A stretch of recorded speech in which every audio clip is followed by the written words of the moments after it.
Hi, Sarah. Welcome to the show. I'm so excited to have you on today. Thank you for having me, Michelle. I'm excited. Yeah, music, we were talking before the mics went on. I just feel like music it's like another language, but one that is truly universal.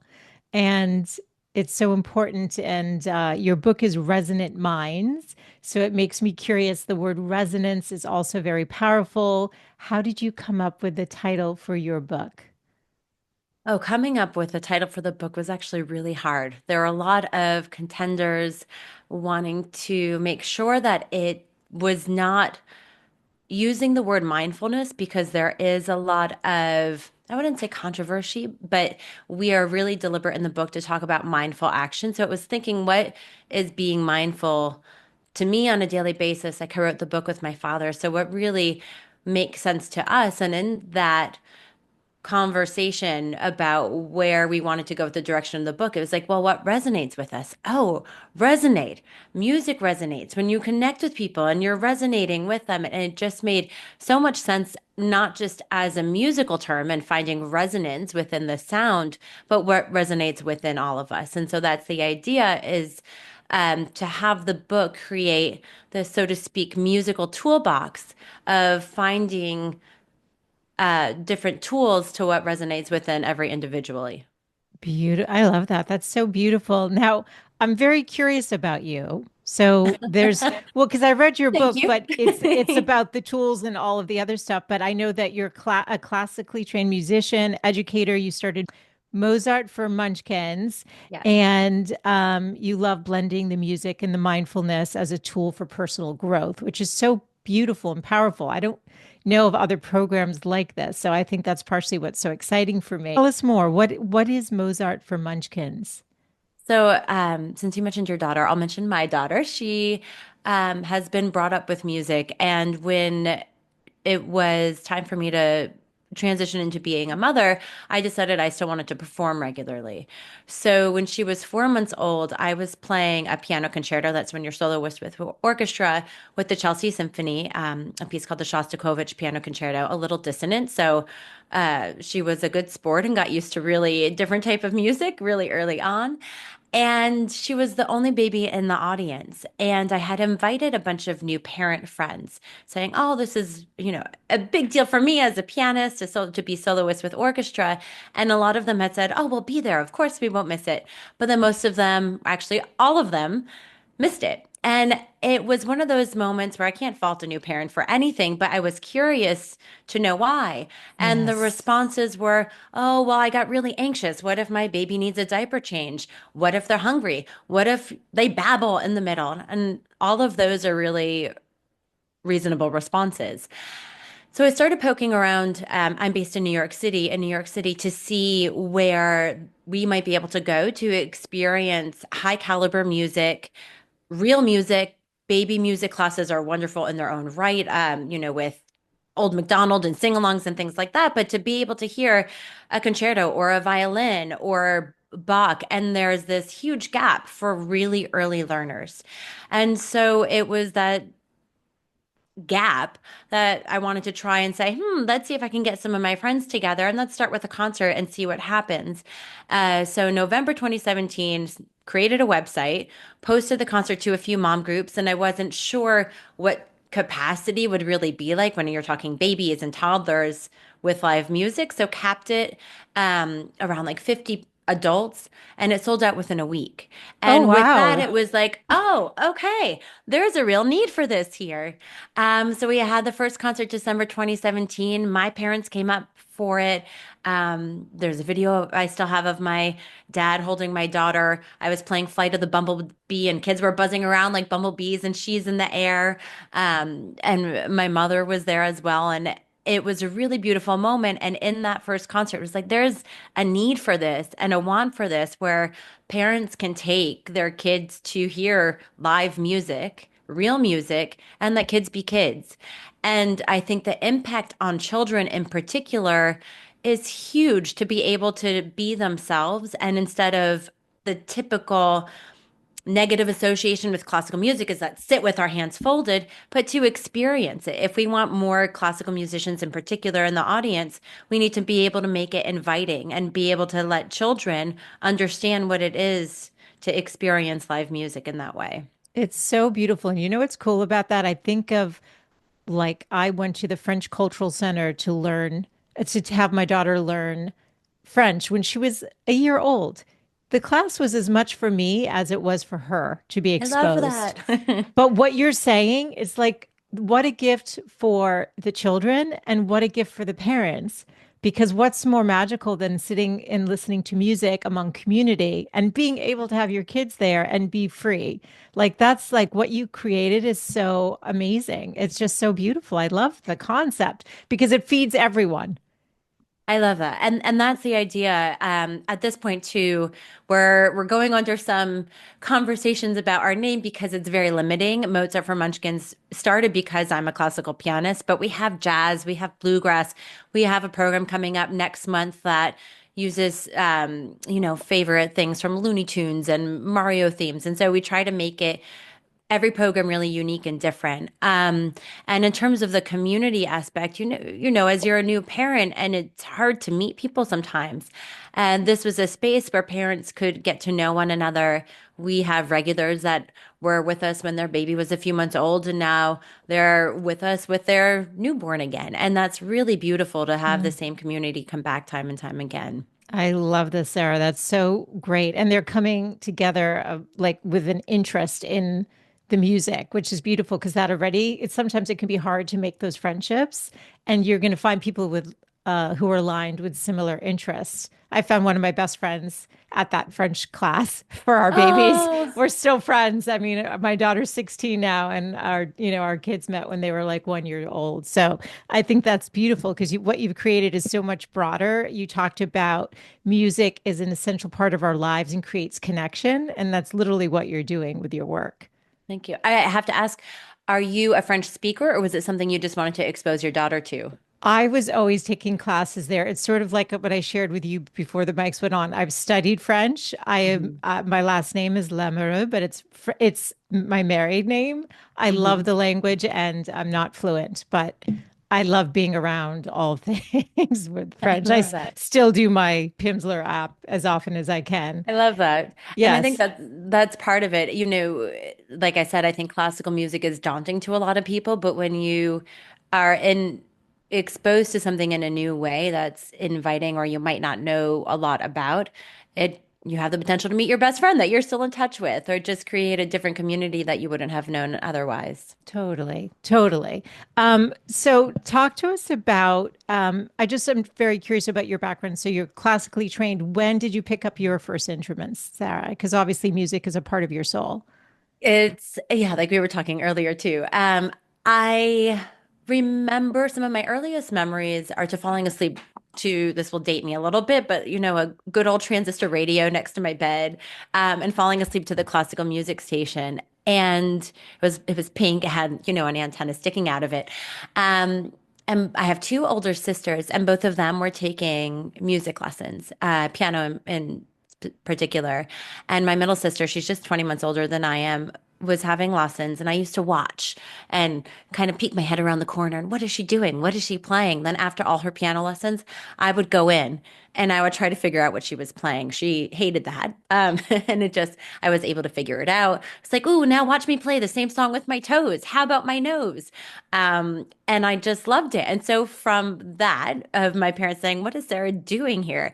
And playing the same song with her toes and her nose. My parents started piano lessons for me, and it just was something I always loved. Mm, Um, and when you love something as a child, you don't necessarily know what that means for the rest of your life. But I always knew that I wanted my life to be surrounded by music. mm, And I was really fortunate to have really wonderful teachers and mentors throughout my life. I moved around a lot as a child, and one teacher in particular, her name's Vita Zupancic. She's still an excellent teacher, and she really, with the utmost love, whipped me into shape to become the best pianist I could be. By the time I was 12, 13 is around when I started with her. I started competing. She took me to Ukraine and I did some summer festivals in Ukraine with her.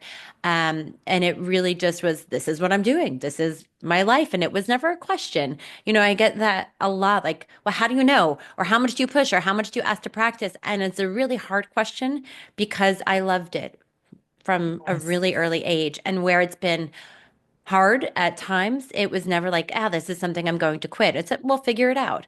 Um, and so I've just always followed that. I love it. And it sounds like your parents supported that. I mean, the fact that you've now written this book with your dad tells Hmm. me that they saw the gift in you and they cultivated it. They didn't say, go be practical, you know. No. My parents have always been supportive. You know, there's stories in the book where I grew up singing Ode to Joy at the top of my lungs with animal sounds or singing in a wooden spoon with my mom around the kitchen table. And so music was always an integral part of our household, whether it was classical music or not. And it was always played, experienced with fun and with joy. There was never anything scary about it or hard, or again, that same like, you must practice, you must do this. It was always finding the joy in the music. I love that because it should be joyful and music is joyful. It makes us feel things. You know, you write about this in the book, but I was thinking about it before I even picked it up, which is if you think about a movie, if we watched a movie without the musical score, we'd be Hmm. having a completely different experience to the actors and the storyline. And the music just somehow it brings it to life in such a more meaningful way. And, you know, I'm from Boston originally. If you think about major sports, they're all kicked off with, you know, the national anthem. And in Boston, seventh inning stretch, Sweet Caroline comes out. The whole crowd sings, and it's such a connecting moment, and it's like something that people look forward to every age to get up and sing along to the song. Hmm. And thank you for pointing that out, that point out that was made in the book. It goes back to, I won't go too much into the sciencey or the history of that, but when we look at operas, something as simple as what we call in music leitmotifs, and these, if you think of Darth Vader, dun dun dun bum ba dum, and automatically you hear that and you go, I know who that is. And we don't think about why we know who that is, how we know who that is. It just becomes, all right, here's this motif for this person, and we know it. It also has a history then from Wagner, the composer Wagner, from all of his operas, was the first person to really utilize that in a way that John Williams was influenced for his movies and what resonates with all of us. And if you think about silent films, have you ever seen a silent film I that has a have live? actually. And if you, I had the wonderful opportunity in New York to see one with a live pianist, which was really neat to have Oh that no, I've not experience seen live pianists. I've seen silent films of because silent my films, but with yeah, music. no, I've never seen it. Well, they always do have a little bit. That's the music carries it. Now that I'm thinking of it, there's no Yeah. speaking, but the music carries it, but not with a live pianist. That sounds amazing. Yeah, and it was I can't remember the name of the movie, but first movies had a live accompaniment and they were silent. And so when you think about that, that even though they didn't have the technology yet to have a soundtrack or to have music recorded along with it, the music was so integral. They used to hire musicians to play along with film, which is fascinating. It is. Part of what you said about the Sweet Caroline, I don't remember if we mentioned that in the book, but I know we talked about it if it's not in there. The community aspect of music, whether you're watching something, whether you're experiencing it like Sweet Caroline, when we listen to music with a certain amount of beats per minute, our brainwaves actually synchronize. So when you think about that seventh inning stretch and everyone's getting up and everyone's dancing, not only is it this communal feel of singing together, which really builds community, but your brainwaves are synchronizing in a way that you don't really recognize. I don't recognize. You're not thinking, ooh, my brainwaves are syncing to that person, but it really unifies as a community, which is really, really amazing. Okay, we can go a little deeper. Can you tell us a little bit more about the science of that? That's fascinating. Can I tell you, I am not a neuroscientist. I'm a pianist first, so I've done a lot of my due diligence. The brain waves and where I'll go with this are going to be very surfacey. Just I am not an expert on that, but there have been studies done that when an infant listens to a pattern and there's electrodes on the brain so they can, or on the head so they can measure the thought pattern, that if there's a repeated pattern and then all of a sudden it changes, the waves change so that our brains from infancy know when to expect a pattern, a musical Hmm. pattern. And so when we talk about innate or music's being an integral part of us, it's not even something that I think we fully comprehend as a society, how our neurological system latches onto music, not just because it makes us feel good, but there's this response in our systems and in our bodies that we're just beginning to get a lot of traction on. There's a new movement called the neuro arts that's really latching arts practitioners and neurologists, which is fascinating to get a better understanding of why this happens. It's similar with Alzheimer's patients that they may not remember a loved one's name, but they can remember a song, and it has to do with memory in different parts of the brain. And so those songs latch onto a different part of our memory, and it has a different recall. So the science behind it again is something that I read about a lot, and I'm working on understanding it to the best of my ability as a pianist. But it can't be ignored when we're talking about music and the ability to help us with mindful action. I talk about focus, and we can get there later, but this really ability to connect us all. Totally. And you think about it in mass, or you mentioned this in the book, like it's music is integrated into so many different things. And in fact, I had a neuroscientist who studies in neuro art. She wrote a book called This Is Your Brain on Art. This is Your Brain on Art. Oh, Have you Susan read it? Maxim. Yes, Yes, yes, I yes, love her. Okay, so yes. she and her co-author came on, and I'm forgetting the co-author's name. I feel terrible, but Ivy that's Ross. thank you, Yes. Ivy. Oh, Yes. thank you. Yes. Okay. So Ivy was talking about how she's so into this, what you're talking about, something about the sound. And she said our multivitamins in the future are going to be sound waves. It's fascinating It's for our fascinating. health. I wonder if they went into, did they go into like prescribing the arts? Oh, basically, they're saying you can live like an extra decade by incorporating the arts, including awe and being in nature and then music and all of that. If you haven't read their book, Oh no, I have read it. Actually, oh, I yeah. know Susan. Oh, Susan you actually did too. one of the blurbs for my book, but it Oh, she is did. Okay, I loved it's a her. yeah, That's she is funny. She wonderful. was one of, oh, they were one of my, I was so excited for their conversation Yeah. because just like I am with you, Sarah, because I think we take for granted some of the things that are so accessible to us, but have so many applications, both for our health, for our mental health, for, like you said, focus, which we can also talk about. And you actually do say in your book, music is integral to our well-being, like diet and exercise. So tell us more about how we can integrate music into our daily lives in a way that empowers us.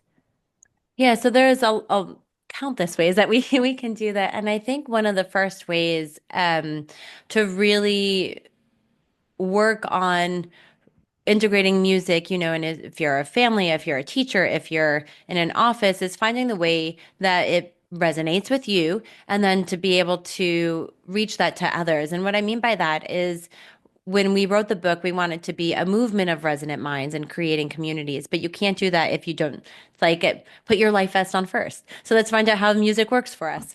One of the first ways that I work with, I do workshops for teachers and professional development days is one of my favorite ways to start is breathing with Bach.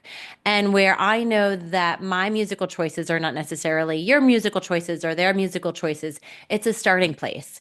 And in order to breathe with the music, I suggest closing your eyes, placing one hand on your heart, feeling your feet on the ground so that you're grounded, and simply breathing along with the music. My favorite way to start is with Bach Cello Suite in G major. Um, and there are these long, long sounds. And I suggest that you can either breathe with the phrase, which is a musical sentence with the cello, or with the rhythm. So, like into and out to. But what it's doing is creating this active listening experience. The music is not just on passively. I'll talk more about that in a little bit, but where you're purposefully listening to something, even simply to breathe with and to feel grounded, you have this heightened sense of awareness of your own breath, but also you're engaging and working on your active listening. And for everyone, that helps when we're working on focus and on communicating, because the more we practice active listening, the better we're active listeners in our everyday lives. This is something when work with students all the time too, that active listening is a skill, and it can begin with yourself and a piece of music. And again, that Bach is my go-to, but it's not for everybody. And it's a song you can come back to. For me, I go back to Bach time and time again whenever I feel like things are spiraling or I have two young kids and I am about to explode, as we do sometimes. That if I put on that piece of music, I already have this reaction to it because I don't want to say conditioned, but it's become such a habit. And that my memory, if we talk about, a memory cycle, that it's latched onto the dopamine response that listening to Bach cello suites gives to me. And my children actually have learned that as well. So my son in particular will say, if he knows if I'm cranky or if I'm playing loud music and he doesn't want loud music and he knows he needs a breather, he asks for the same piece of music. So it's something that's Mm. really ingrained in my lifestyle, but it can be any piece of music. And it's something to go back to time and time again. And to keep the same song, Bach has been our song, I think, for 6 or 7 years, but it can Beautiful. change too. But it's about creating a long lasting habit with that positive natural reflex with the dopamine. Yeah, and to stop and To breathe, stop, to right? pause. Yeah, that's Yeah. so regenerating, Yeah. right? Tell Yeah. us about dopamine too, because you defined it in the book. We misunderstand what dopamine is a little bit. Can you explain more about what happens and how it actually gets us to be more focused? It's not just for joy. It's not just for joy. And so dopamine is something that we think of. And again, I am not a neuroscientist. I interviewed Indre Vescontas for this section. She's a brilliant artist, scientist. She was an opera singer turned neuroscientist. So she's That's very amazing. fascinating. Oh, now Yeah, I need to interview her. No, I'm yeah, kidding. she's lovely. She's lovely. That sounds fascinating. Um, and actually, I think I kept asking her when I was talking about spirituality and some of the connection that music creates. And I kept going back to the word oxytocin. And she said, no, I don't think it's this. I think you're talking about dopamine. So she corrected me. And my best understanding, and especially in this cycle of what I like to think of as reinforcing positive habits, is this release of dopamine. So when we like you asked the comparison to diet or exercise, it's the same uh, for running, and you get this rush if you like to run. If you don't like to run, maybe it's your yoga class, maybe it's a dark piece of chocolate at the end of the day, whatever it might be. But to then have that release and create this positive association with it, which is that dopamine release that we're searching for time and time again. That's why certain foods are triggering for people, or it's about figuring out what we can do positively to have these habits switch to so that they're positive habits instead of, whatever it might be that you're trying to clean your life out with, so to Oh, speak. yes. And so I think with music, it's really starting bite size. And so, like, I used that example for focus because it's one of the most grounding presents. And if we think about our executive functions, we all have moments in the day where things feel out of control. And, I want to get my coffee and I have to get out the door and I'm running late and this and that. And sometimes in those moments, instead of just trying to do, we need to take that grounding presence and to reset, to let our brain catch up with where we are and to get our executive functions in order for our order of operations of what needs to come next.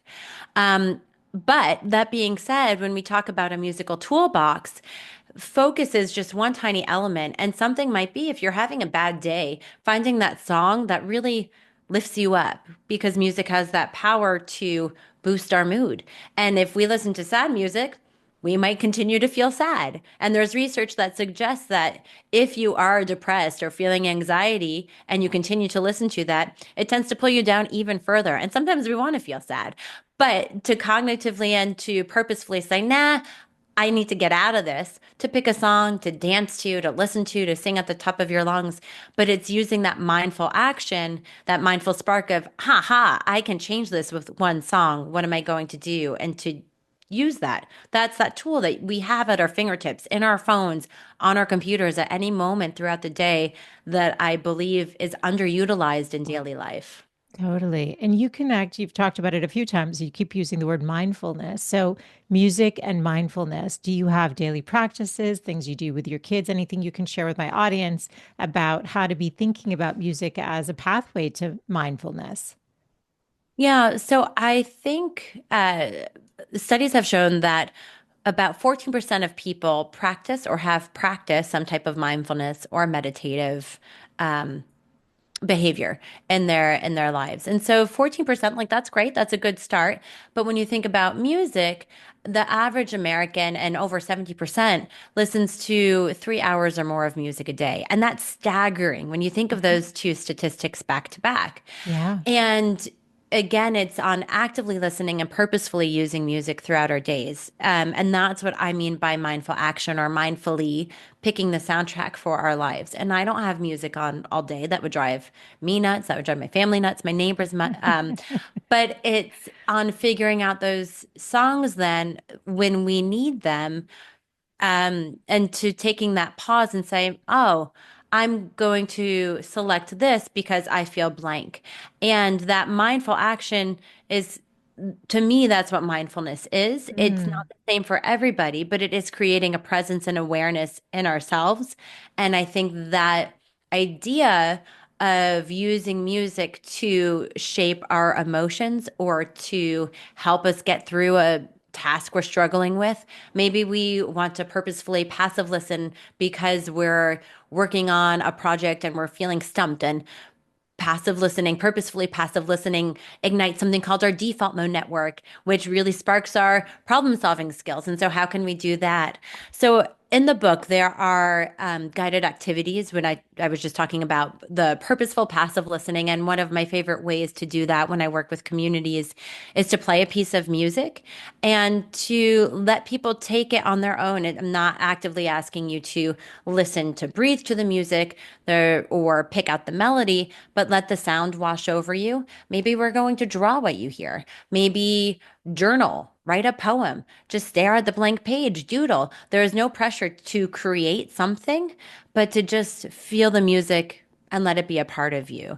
And letting that happen naturally is a way to relax our bodies, relax our brains. You don't have the pressure of breathing with a piece of music. It's a way to just be.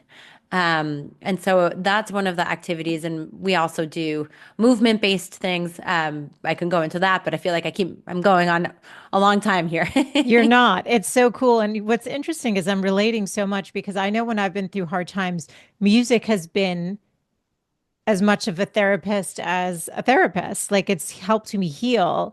And when I need motivation, I will have like a certain song I'll play every day and I'll just sing it out at the top of my lungs and it'll just like it just fuels me.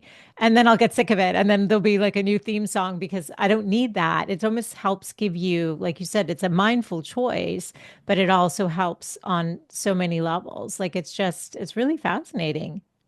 Yeah, and I think that idea of mindfulness, um, we have to be kind to each other and non-judgmental and understand that my definition of mindfulness is not the same as everyone's. But I think having a broad definition of mindfulness so that we can expand the amount of people that are practicing some type of mindful meditative behavior on a Interesting. regular basis really opens up a lot of doorways. It's the same thing like, oh, when opening up with that non-judgment, which is hard to do, especially in fields when this is mindfulness. I associate it with meditating or with yoga or this or that. I always actually argue with my father in writing the book, argue in the nicest way, but I like to think that running with music is my moving meditation. I have a hard Yes. time sitting down and meditating. It is not easy for me to do. And when we look at children in particular, um, a child is able to practice a mindful behavior with music more than they are in silence because it guides them. And I think that's, again, talking to that way that music impacts our whole being, where silence we have these thoughts come in and this chatter. Oh, what if I said something stupid? What if somebody didn't like my shirt today? Especially when I work with kids in schools. And that's why music is this natural vehicle to help get that chatter out and to get everyone listening instead of worrying. It's so good. I love what you just said. I think it makes so much sense to me. And I agree with you that running with music would be like a great form of meditation. I like that. I have a hard time sitting too and quieting my mind when I've tried to meditate. And kids move. You have two little kids. They literally can't sit still very long. So, we have to work with them. And also, I just think of my daughter when even she was a baby. I remember, gosh, Black Eyed Peas was popular. Yep. And I remember my husband had on Boom Boom Pow one morning. He's like getting dressed, like we were like dancing around, being silly. And my daughter couldn't even crawl yet. I mean, or maybe she was crawling. She was probably about, yeah, she probably was. She was about 8 months or something. And I have the cutest video of her rocking literally to the beat of the song. And then Love that. there's a pause in the song, and literally her hands just like pause with it. She was with the music. I I mean, love it's that. just a part of us, isn't it, Sarah? Yeah. It's something that we feel. I always get told, "Oh, I'm not musical or I can't feel the rhythm or I don't have the beat." And I think that's fine. You haven't found your inner musician yet, or you're again talking about that judgment or self-judgment. There is a musician inside all of us, or a way to appreciate and enjoy music and reap the benefits of pairing music with mindful action and purposeful listening. Mm. But we just have to discover what it might be, and also not narrow our options to the songs that we already know, but be open to listening to songs that maybe we wouldn't otherwise. Yeah, like have you listened to Black Eyed Peas? They I were have popular actually. back then. They were popular back then when she was born. I haven't listened to them in a long time, but you can't help but dance. I don't even know what they're saying half the time, but the music's so energizing. It is. And it goes back to that groove. It's that what we were talking about before about your brainwave synchronizing. It's this groove, and there's more science behind that. But the groove that we all collectively feel together. It's when you go to a wedding or sweet 16, a bar mitzvah, whatever it might be, and you have everybody up and moving and dancing, and the music's so loud oftentimes, but it's almost Yes. like you can't help get up and beat or dance, or even if you're not, your foot's tapping along to it. So there are these responses that our bodies have.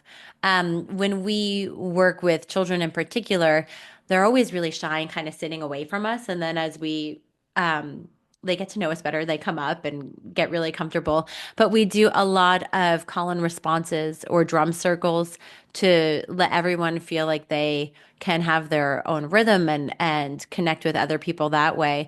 But it was also an early form of communication going back in time of the Neanderthals. Some of our earliest instruments go back to Neanderthals in there, and flute made from a vulture bone, and that predates known language, and so they were communicating through other ways of sound. And Mm. so when we think about how now we have this developed, sophisticated language, before that there was sound as a way of communicating or making music, and so it's always been integral to move and to make music to connect to other people. You say you see musicians as nurturers.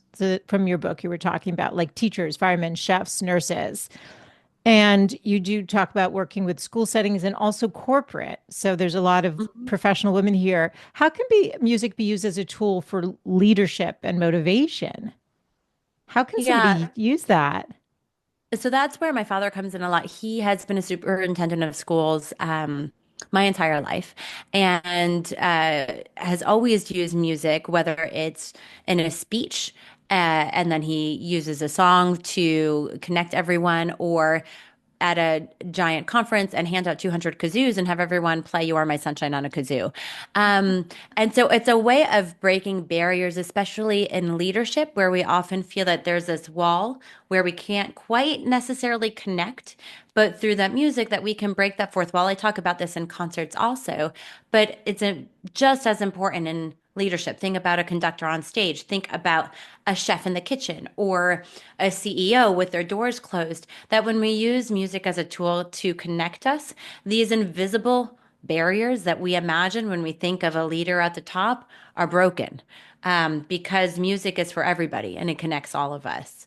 And whether that is through 200 kazoos or there's a story we interviewed Chef Jessica Mazzanotti in the book, who works in a busy New York City kitchen, and the way she uses music throughout her day with her chefs, with her sous chefs, with her preps, with her servers. It changes throughout the day. And as she said, once the music was broken for the kitchen side, but it was working in the front of the house, and that it was miserable just because the tone of the kitchen and the environment she tries to create changed drastically. They didn't have that way of connecting. And she curates playlists based on the mood and the flow of the evening and what she wants to do. So she's very conscious in that. And this was without us talking. Before that, I mean, before that, I interviewed her, she was already doing this. And I had been to her restaurant, and that's why I wanted to interview her. It was like the music is such an integral part of the service. Why? What are you doing? How is this? How is this happening? So I think when we take a step back and think about the way music's used in our everyday lives, even when you walk into a store. Somebody selected that music for you somewhere. Yes. And that actually dates back to the 1930s, 1932 Music Holdings LLC, but Muzak, the way we think of elevator Muzak. It was purposefully designed to make us want to buy more things when we go into a store. The hold music that we listen to now happened by accident in the 1960s when they used to have a switchboard operator and lines got crossed with a radio instead of connecting to whoever they were supposed to connect to. And from there, it became this thing. When that accident happened, the person really liked listening to music. And now it's what we associate with being on hold. But now imagine the opposite. If you didn't have music when you're on hold, you'd think were lost in line or somebody hung up on you. So there's these musical cues It's in our true. everyday lives that are just there, and someone somewhere is picking them for us. And what this book is trying to do is make us aware of these moments, but then see how we can purposefully use it in turn for our lives. Yeah, we just feel better when good music's on. We just instantly feel an energy shift, you know? It's just it's so powerful. And also maybe it distracts the brain. I mean, like you said, neither of us are neuroscientists, but it allows, I don't know, maybe the brain to settle and not get so chatty like what you were talking about before. It can quiet the mind. Yeah, well, and there are certain sounds, and I won't go too much into frequencies. I very deliberately say in the book that for our purposes, when we talk about music, we're talking about, a melody and a timbre, and not just white noise or brown noise, although those have their place and they're really Yeah. important as well. But that's not the purpose of this. But back to the hold music is that they have a whole business on hold music and the type of music to play for the listener and for the audience. So insurance companies try to pair with music, and they use psychologists to help figure this out. What music will help people not be too stressed so that the person that on the other end of the telephone call, when you are stressed about your bill or whatever it might be, hopefully you're feeling calmer after the music that they picked for you. And so it absolutely does calm us down. And whether or not you're actively listening to it while you're on hold, that music was selected for you, depending on who you're on hold with and how involved they are with this business side of music holdings. It's selected to change your mood, to make you feel calmer. Yeah, because it works. If they have And psychologists doing the research, it because it works. it And so works. we can employ this as well in our lives. You had written in the book that 76% of people listen to music. Is it daily? Or over 70%. But you also talk about expanding, broadening what we choose to listen to. And I think many of us have our genre that we like. Why is it Yeah. important to expand that? And what can we do to play with that, kind of break out of our usual habits? I love this question because it's not the first time I've been asked something similar. And I think it's really hard. And I end up answering it differently every time because it depends how, how I feel in that moment. But I think um, it goes back to what I was saying earlier about being non-judgmental. So I don't love country music and I judged it for many years like, this isn't for me. It's so awful. But turns out, I don't hate all country music. I like Johnny Cash and I like some other things, and where it might not do for me the same thing that other music does, it's important to honor and respect other people's musical choices. And within that, I think friends are an excellent way, friends and family, to be exposed to new music. As a family, we often take turns where my son, my daughter, my husband, we all get to pick a different musical choice, and we have to listen to everyone's song until the end. Even if my son is playing, I'm going to say this, but he's really into playing fart songs. And like, where we try to say, like, no, practice what I preach. Okay, we'll listen to it again. And where it's never going to be something I'm going to play by myself, but it brings him such joy. So why should I not let him do that? In terms of a broader horizon, on our devices or whatever streaming service you might listen to, you often are suggested other songs. Do you ever use that where it's like a suggested Yeah. playlist? Yeah. But that already is feeding into a feedback of the familiar because it knows your musical preferences. And so where you might be listening to Black Eyed Peas. So what is that, 90s? Is that It 90s? must be. Yeah. Yeah. So if you're listening to a lot of, let's just say 90s music, then maybe it will give you a lot of other bands from that time period or music like that. And to expand to music not like that, I suggest sometimes just playing something that you would never listen to otherwise, whether it's hip hop, R&B, country, folk, whatever it is, and to take it in a small digestible bite. So one of my favorite ways to suggest doing this is play it in between two songs you really like, because then you're already setting yourself up and to be in a good mood and feel good about listening to music. Then you're listening to something and you're having a response to it, whether you like it, whether you don't like it, whether you just want to turn it off. And then you're going to follow it up with something else that you really do like, because then you're giving it a chance. And in the book, my son actually says this: if you don't like it, give it a chance. And if you don't like it still, give it another chance. And if you still don't like it, that's okay, but you gave it a chance, something along those That's lines. so And I cute. think, and it's really, when he said that, I was like, whoa, like Wise. that's or really good parroting, but, but I really like that idea because we need to give things a chance, and music included, because I don't like or dislike what I don't know. And so if That's I don't know right. what's out there, I have to give it a chance. We all have to give it a chance. We might be missing the song that resonates most with us to make us happy or to make us focused. And maybe not this year, but maybe 2 years from now, maybe past us. We don't really know. We don't know what we don't know. Totally. And it reminds me of when I was dating my husband 24 years ago, whatever. He loved going to concerts. And so I was exposed to music I didn't listen to. And I loved it. And it was such a way for us to connect too. So I really love the idea of broadening it. And you don't know. And now like I think of my daughter who's a teen and she's played some music for me. I'm like, who is this? This young woman, some 20-year-old. What an old soul. Like her voice is just unbelievable. And the lyrics were so deep.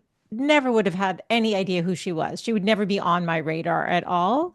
But I can appreciate the music that she's listening to too. So it's a way to go back to that word of connection, which you write about in the book as another way of using that resonance to connect us through the music. I just want to ask you about the dedication to the book, Sarah, before we wrap up.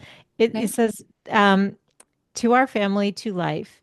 You just call out my name and you know wherever I am, I'll come running. Carol King, you are my sunshine. Do you mind sharing a little bit about the dedication? Yeah. If I could do it without getting too choked up. It So, moved me when I read it. And so like even reading it now, it brought tears to my eyes and I don't even know why. So I was just curious. So feel free to um, share or not. I don't even have to include this. I mean, we don't have to go there unless you're oh comfortable. no, I'm comfortable. And I think the book is a family affair. My father and I co-wrote it. A lot of those illustrations that you saw are from my mother. My oldest sister helped build the website. When you click, the book is interactive. I don't remember if I've mentioned that so far. So when you click on a QR code, it takes you to a website where you can listen to the music that we're talking about. Mm. And there's a chapter that talks about transcending barriers, and it's about music as a universal language. And my sister is a teacher, and she has a lot of neurodivergent students. And so when I say a family affair, back to what you're asking about, my sister that I mentioned earlier, she's 20 months older than I am. The one that got me really interested in piano lessons has had a lot of hard situations thrown at her. She was sick at a very young age. She amazingly came back through a lot of that. She had another few downfalls. And then she was diagnosed with cancer when she was just 20 years old. Oh, And it was a song for us as a family that became like our anthem. Um, Wherever we were, we knew we would drop everything and be together to help get through what it was. And so it's became something that is so deeply a part of, we didn't even sing the Carole King song. We just talked about it. And it just reaches so deep inside. And that's something else music does. And it really becomes something that I know if I'm playing that song, I'm supported by my family and that we've been through a lot together and that we'll get through whatever else is thrown at us in the years ahead. thank you for sharing that, Sarah. It's so beautiful. And like, it was when I read it, I had tears and I didn't know why. Thank you. So it's so interesting. Yeah, because it's so beautiful. And for me too, family is everything. And how beautiful that there's through music, which is a huge part of your lives, that is sort of the anchor and, like you said, the anthem. So thank you for sharing that. Is there anything I didn't ask that you really want to make sure the women take away from this conversation and what you wanted to share in the book? I think to just be true to yourself and recognize that we all have moments that we wish we didn't or want to change uh, the path of our day. And that I truly believe that music has the power to do that for us when we use it, like I said, with that mindful intention to really just reshape where we are in that current moment. So to just take a pause and wherever you are, even if it sucks, feel good for a moment and play a song. Such a good message. I've loved this conversation so much. I'm so excited for your book, the work that you do in the world. Very grateful for you for being here, for sharing with my audience. If they want to find the book, learn more about you or the Mozart for Munchkins, where should I direct them? Where's the best place? So, especially if families or people or parents are based, or women or anywhere in New York City, we have live programs. And even though we skew young, we are going under a name change to make sure that we reach all audiences. And so you can look at mozartformunchkins.com or on our Instagram page and see lots of cute videos of kids dancing to music. The book Resonant Minds is available on Amazon, Barnes and Noble, all major retailers. Perfect. And ladies, all of the show notes will be over at thegoodlifecoach.com or right on your podcast player. So you'll be able to find those links directly so easily. And do share this interview with a friend. Sarah, thank you for being here today. I've loved connecting with you. I look forward to following your work and putting on some good music today. I'm excited Thank now. you. Thank you. It's been fun talking with you. Thank you so much for having me. Thank you, Sarah.